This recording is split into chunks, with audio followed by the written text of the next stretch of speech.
you? How are you? Nice to see you. Nice to see you. And I've got my official Vault 33 glasses from Gunner on. Oh, Uh, look at that. case. Oh, wow, they're cool. I got to. Um, so thank you all, you both so much. Um, Now, Lucy and Maximus, Lucy, our Vault Dweller, Maximus, our Brotherhood of Steel member, are such awesome characters. Really nuanced, really like there's a lot to dig in there. I know both of you didn't have like necessarily experience with Fallout before doing the show. So, what drew you to getting involved in this project? And each of you, like, what drew you to your character to make you want to take part in this? The project is, I mean, it's the tone. Even our scripts were really trying to, and which is going to be, I think, a surprise to people that are not already fans of the Fallout universe. It's, the fact that it's funny. It's got this clever satire built into it. It's constantly juxtaposed, it's putting things against each other that really never get to exist otherwise, and then extrapolating on that. It's a really beautiful world that's been created, and that tone to me was just like, who wrote this? You know what I mean? I was like, what? Where did they find this? How did like, this come out of their brains? Yeah. It was so bizarre and so weird, but like you're turning the pages so quickly because you're enjoying the ride so much. It was so dense and so incredibly detailed.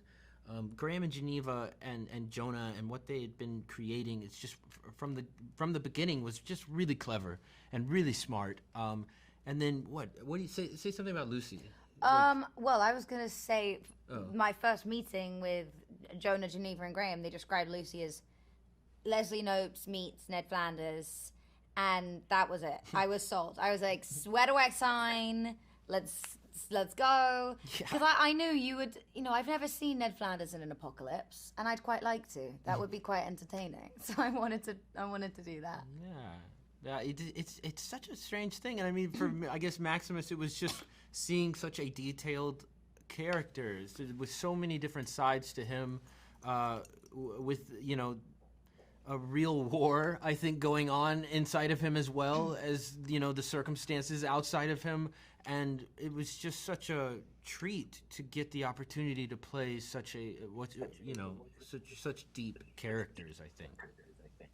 Yeah, no, I love them both, and I will just say, and this will make sense once people watch the show, but Golden Rule, mother effer, Oh, like so was good.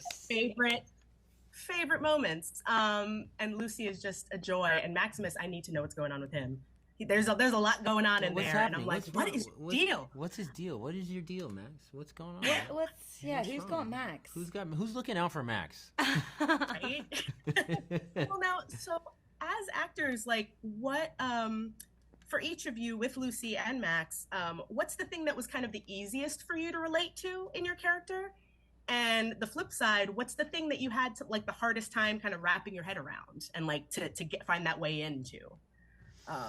Because they are such like complicated people. Yeah, I think the hardest thing for me, just because I was unfamiliar with the games and the role of Vault Dwellers, was Lucy at the beginning of the season, understanding the sort of communal Vault Dweller attitude towards duty, responsibility, relationships, procreation, how that was such a sort of factual, direct mission. There was a lot of conversations I had with Jonah and Geneva and Graham about that, just to kind of really understand the best way to read those lines. Is there any self-doubt, or is this just a way of life? And I think the way of life was the way to go. The thing that I related to and that I really loved playing with was Lucy's positive, okie dokie. I think I am a bit like that as well, in the sense that, like, when poop hits the fan, you can always count on me to crack a joke and rally the troops and go, come on, guys. I like to make the best out of a bad situation. I actually think I thrive in chaos. It's probably why I'm an actor. It's a lot of chaos. The most difficult thing for me had to have been trying to change my thought patterns to one of a person that I imagined could be born and raised in the wasteland. It's a different moral compass. It's a different relationship to other human beings. It's a different. There's so much that I had to really try and spend my time mining for myself, so that I felt appropriate in terms of how I played reactions to certain things. And maybe what is more relatable to me is maybe that internal war aspect of him. I think that there's something like that in all of us all the time.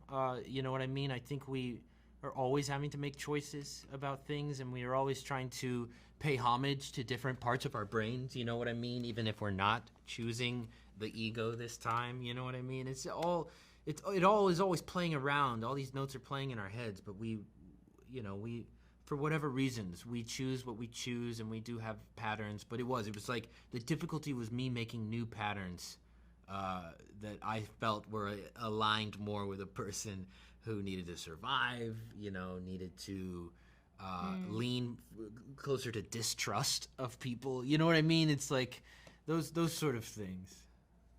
No, I mean, it's both of you do amazing work, and the show is great from what I've seen. So thank you both so much for what you brought to it, and I'm looking forward to seeing the rest. Thank you so much. Thanks Thank for you. saying that. Thank you. Have a great day. Oh, you too.